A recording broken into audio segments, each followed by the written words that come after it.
While no country is immune, many, where most humanity live, are more vulnerable than others.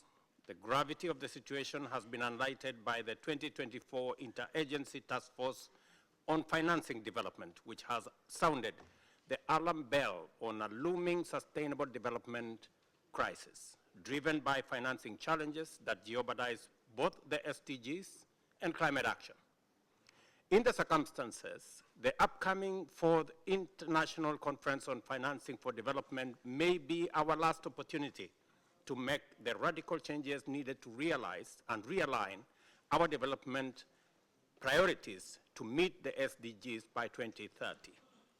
We must urgently close financing gaps, bridge international divides, and restore trust in multilateralism.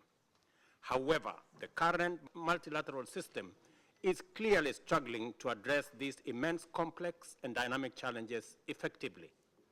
As a member of the SDG Stimulus Leaders Group, which coordinates the mobilization of financial resources needed to accelerate global progress towards 2030 agenda. And as we do our best to achieve this goal, we also must recognize that the prevailing multilateral institutional architecture is dysfunctional, or at least highly ineffective, and cannot be relied upon to provide the solutions for the world that we all urgently need. This is why countries are increasingly turning to innovative, homegrown approaches to solve their most pressing problems. To achieve the SDGs, we must address the structural and financial issues hampering multilateral institutions, particularly their negative impact on developing countries. These challenges include limited fiscal ability, rising debt, unfair credit rating frameworks, and an uneven interest rate regime.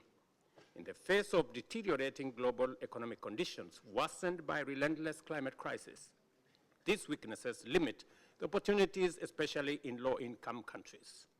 Today, 1 in 3 developing countries is at risk of defaulting on their debt obligations. The role of unfair and unjust global financial system is compounding economic crisis and deepening inequalities. Development financing is not keeping pace with the economic realities and urgent needs of the developing world. Consequently, the gap between developing world and developing nations continue to grow, creating a form of development apartheid. The Addis Ababa Action Agenda designed to address these challenges has lost momentum, with only 15% SDGs on track.